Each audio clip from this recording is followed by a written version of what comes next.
thanks for joining me tonight. If you haven't already, check out my new video clip for Old Country Soul. Share it round and leave me a comment. I would love to hear from you guys. With things the way they are at the moment, I wanted to bring some fun to my Thursday night. So I've asked a couple of the funniest people I know to join me. We have toured together a few times over the years and we've had some great times. There's been many a road game invented. We've enjoyed the odd stage invasion on one another, and one night I was assigned the designated driver. We were over in Perth, where I had not been to before, had no idea where I was, and followed their directions up a one-way street. So there's always adventures when these guys are around. And I've gone to both of their weddings and become really good mates with not only them, but their beautiful wives as well. They are the epitome to me of being proud of where you're from. The music runs in their blood. The family farm, they still work to this day. And they are very proud Tasmanians. I'm of course talking about the Wolfe Brothers.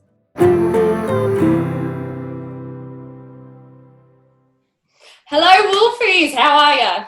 Hello Christie, Sea Lamb. We are great. Yeah. How are you, Sea Lamb? You good? Oh, I'm not too bad. How are you guys doing? We've been pretty good. We've been just doing our thing, locked down separately, which has probably been a good thing for the Wolfe Brothers. Probably get another 10 years out of this. But no, we're good, mate. No, we're good. We're just been writing and doing all the stuff you can do at this time. So, yeah, trying to keep busy. Yeah, I'm sure you're missing the road just like I am. And I know I was playing Old Country Soul out on the road on the Backroad Nation tour last year. And Tom, it was one of your favourites. So I thought we'd ask you guys on, and everyone interprets music differently, you know. So I wondered, what does Old Country Soul actually mean to both of you? It's that's a good question and a hard question as well. Like, I think initially when I heard Old Country Soul, I kind of thought it's kind of understanding country music and your love of country music, of where it's come from, but also being, open to what's happening right now within country music. I think that's why I like the whole song so much, So I guess that's kind of what it means to me. It's maybe reflective, and kind of, understanding where it's come from to. Yeah, I think it gets into that whole thing we've talked about before about, country music being a fairly diverse genre these days in terms of, styles and kind of production-wise. But at its core, it's real, it's honest. Yeah. And it's, maybe a bit old-fashioned or, down to earth. And having that honesty at the core, I think, is what it's all about. Yeah, definitely. I think Old Country Soul, if someone's got an Old Country Soul, I think they can be a lot of things. They love their country. They love the people around them. They're down to earth, and it's Exactly. kind of about the values that make you you. So being brothers, I'm interested what stories you guys will actually have, because I think your values are kind of shaped when you guys are kids, and that's what you carry with you in your day-to-day life and makes you who you are now. So well, I think our souls are pretty old and country. Really. I think Tom and I are pretty traditional, pretty, maybe a bit set in our ways sometimes. I think we're pretty conservative boys, but we love it. We're very proud of where we're from. We're proud of our home, proud of our state, proud of our country. Tom? Yeah, no, spot on. And I think, I think even within all of that stuff, I think we are a bit stuck in our ways, but even within that, we are always willing to learn and adapt and grow more. And I think that's a really good thing. And as Nick said, big part of who we are and our music has been singing about where we're from and our family and our farm. And that's something we're both really proud of, and we're really proud to have that in our history. I mean, you guys, music runs in the blood too. So was there something maybe your dad taught you or something that really, made an impression on you as kids that you try and do today as well? Well, I think what we got from, obviously Dad played and his dad played, and I think what we got from them, obviously a bunch of skills to be able to do it, but I think really the love of it, the just absolute love of music, Dad was a drummer. He definitely wasn't the best drummer in the world, but he loved it, Friday night he would put on, things like Dire Straits, Elvis, the Beatles, Rolling Stones, Joe Cocker, Creedence, and you could just sense his absolute love for music. And I think that's a really cool thing. I think that's something we definitely both have, and I think that's, obviously something you'd have as well. It's what keeps you in this business. I think it's what keeps you in the music business in 2020. I mean, that's a good point. I liked the story you sort of told on the road about this song, about when you were young and you first heard Shania Twain on Rage, I think it was, and yeah, we were listening backstage. Good to know. Well, not only were we listening, we were creating a dance, which we've been known to do to your songs backstage before we go on. But I've seen a couple of them, but I'm looking forward to the new one. Look, this one's not too advanced. It was more just I'll just show it to you one day. Basically, it was like this weird step into a circle. It was a bit weird, but that's what we do. That's what we do. No. I'd forgotten about that. I feel a TikTok coming. Okay. Yeah. Look for that. Obviously, you're not going to know about this at home, but so when we were on the road with Christie, and these guys are doing the thing out on stage. I don't know how it happens, but these dances evolve as we're waiting in the wings, nervously waiting to go on, and they're absolutely ridiculous and often inappropriate, but it's quite amazing. So, yeah. Nice. Well, I'll have to show you the old country soul one day. We will. I look forward to it. Well, you guys mentioned some of the music that your dad was playing, and obviously it's a love of music in general, not just country, it's all genres. But what actually made you guys want to be a country act and what that entails as well? Yeah, well, I mean, I think we've obviously listened and played a bunch of stuff. You've been at the sound checks where we've played Metallica and through to George Jones, but it's more. I don't know. I think when it came time to write our own songs, we just gravitate more, towards country music, and I think, I guess obviously we've pushed the thresholds of what some people, more traditional people might say is country, but I think more often than not, what we write is country. I think it's just, a lot of it's to do with where we're from. Country's, it's certainly our number one probably go-to listening wise, and I mean, you think of an actor, if they play like a really good villain. Yeah. In one movie, and then they play a really good, good guy in the next movie, then they get called, oh, you're an amazing actor, you're so diverse. Yeah. If you like do something that isn't country, you're like, oh, you've forgotten who you come from.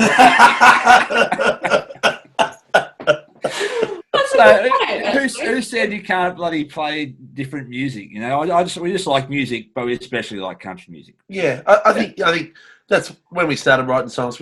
As Nick said, we gravitated towards it because of the storytelling. For me, I think the truth of the storytelling, and we were obviously able to draw off our life growing up on a farm, and with our family to write those country songs. But I think storytelling, good storytelling exists in many, many different genres. I've pushed the threshold of what I've normally listened to in this lockdown. I'm loving listening to hip hop and Eminem, and that's not me in any way, shape, or form. But I'm out in the tractor listening to Slim Shady, and you're like, wow, this is a weird time. But it's their art. I think it's cool. So, is there particular country artists that you've been influenced by? Has there been a few more than others that have connected with your soul, or have they been more sonically as well? Yeah, absolutely. Like, I mean, I think we both agree Keith Urban was a really big influence on us. We saw a Keith Urban show in, I think it was 2004, you know, when before he became a superstar, he came to Tassie, played to like 1,800 people, and it was incredible, you know. And I remember that being a real moment of like, here's this art form we love, but here's this guy pushing the threshold. He's playing guitar, incredible. So that was really influential. Also, you know, we love our old country, you know, like George Jones. The voice of George Jones has got to be one of the greatest, you know, probably the greatest country voice of all time, you know. And I don't know, when they sing those sad old country songs, you just believe every word of it, you know. Like it's just. I think that's one thing I really like about country is when it's done right and you really believe the singer. Yeah. You know, and the story they're saying. You know, it was a real revelation to me. I remember when I was younger that I found out that a lot of these artists don't write their own songs. You know, and I was like, "Are you serious? Like, well, this isn't. He didn't write this." Oh, and at first I was kind of, you know, put off by it. Honestly, you know, I was like, "Oh, well, you can't go around singing this story if it didn't happen to him." But it doesn't work like that. I think, you know, that's the art form is sort of, you know, singing it with such passion and such conviction that the listener gets taken away and gets fully immersed in the story. That's what I really like about country music, I think. Yeah, definitely. Well, you boys have already said it. You love your country, and I think we're all very lucky to be in Australia right now, comparatively with the rest of the world, how they're going. Yes. We've got it pretty good. So I was wondering how you guys thought, as artists, since we can't be out on the road, that we can still share our soul and our kindness with those out there who need it the most right now. Well, I mean, soul online. Yeah, this is a great example of what we're doing right now. I think we've got to support. You know, everyone says country music's family, and we support each other. And I think right now we need to do that more than ever.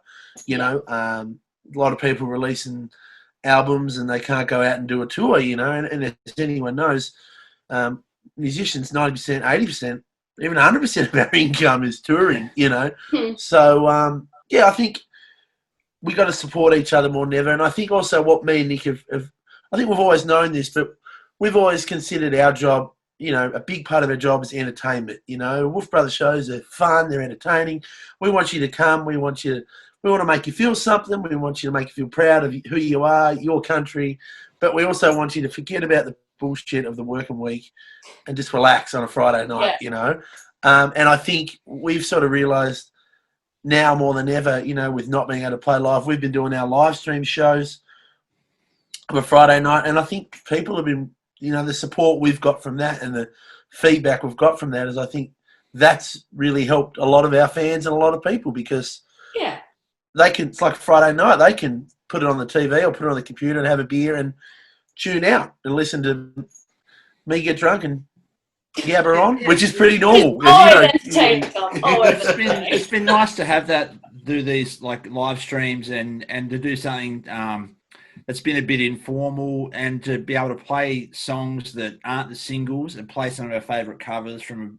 We've done a lot of different stuff on there, and it's been a lot of fun. You know, we get nervous doing it. You know, it feels like a real gig. You know, in a lot of ways. So that's been good. I think it's just about everyone sort of banding together and realising, you know, we've got a very healthy Australian country music scene, but you know, we're not the biggest artists in the world, or any of us, you know. So you know, we sort of need to stick together and make sure the industry gets through this thing. Definitely. 2020, it's pretty easy to get down in the dumps about it, and I think we all need those positive moments. So I'm going to look to you guys. You've done a lot of touring over the years. Has there been a particular place, a town, a bunch of people you've met on the road that's really touched you and affected you, and why?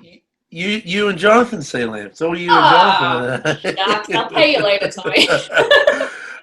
We've been very lucky with the amount we've toured and the amount of country we've seen. We've literally played every state territory many times, every little regional town you can just about think of. Been a lot of special places. You know, we've played out in Birdsville, on, you know, as the sun's That's setting. one of my favourites. You know, in the middle of the big red sand dune on the Sahara Desert. There, like, it's just incredible. We love playing at home too. You know, we're proud, as we've talked about, proud of who we are. Like playing our hometown shows. There's so much. It's amazing the kind of. I think that's a great thing about country music. We go to a lot of places that, you know, a lot of your tours won't go.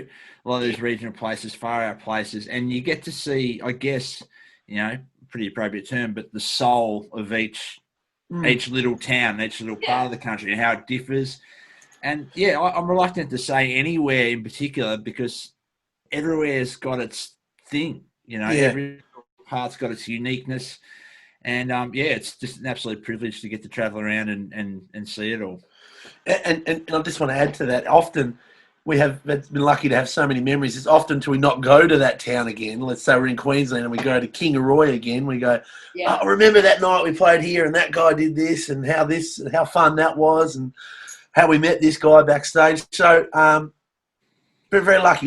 There's a lot of good people out there, and a lot of amazing places around Australia. We're very lucky to see a lot of them. Yeah, you're making me feel very nostalgic, Tom, there. I can't wait to do that again. Yeah, I know. I'm hearing you. My God. But we can't. So, I mean, have you guys, I'm interested, have you picked up any new hobbies in isolation? How's it been? Is there new music, a little scoop you can give us? I'm pushing my friendship here. Did a couple of days or a couple of weeks great picking at the start. Great picking, okay. That came up, and I didn't think we were ever going to play music again, so I thought I'd, try a new career for a few days. Yeah. That was hard in the back and legs, but it was actually good to do a good day's work like that, and it was good. But no, I'm not going to be pursuing great picking as a full-time career. Sure. So that's one thing. But yeah, no, look, a lot of I guess we've been sort of honing our skills on the home recording front, and learning a few new tricks and trying to write a few songs, and just it's been good. I think we've been so busy, always been so busy on the road, and when we have recorded, even in the last 4 albums, it's been like literally off the road into the studio, and we were doing that before this lockdown. And I think what this lockdown's actually given us a bit of time to the world sort of stopped for a bit. So we were like, okay, let's reflect on what we've recorded. Can we change anything? What can we do better? And can we write more songs? Can we keep recording? So for us, I feel like we're going into the next album with some of our best songs we've ever written. I think there's things you really would expect from the Wolfe Brothers, but also at the same time, we've really pushed ourselves and pushed our sound, and I'm excited. I just want to get out and play it live and show it to people. So hopefully it's sooner rather than later. Fingers crossed. I hope so. And I hope I can see you guys in person soon. Yeah. Catch up and have a proper fireball in person next time. But be good. Until then, stay safe, guys. And I look forward to the new music as well. Yeah, good on you, Sealam. Great song, and great. That last album of yours, I reckon, it's the best one yet. So keep it going, mate. Good stuff. Thanks, Tommy. Cheers, boys. See you, mate. Well, thanks, boys, for joining me tonight. Next week is going to be the final week in the Old Country Soul mini-series. So we are having not 2, but 3 special guests. So join me on Monday, Wednesday, and Friday next week to find out who they are. And all I'm going to say is that these guys are definite crowd favourites, and you won't be disappointed. So join me on Monday to kick off my final week of the series. I will see you then. I got that old country soul, that boondock swag in a stroll, rocking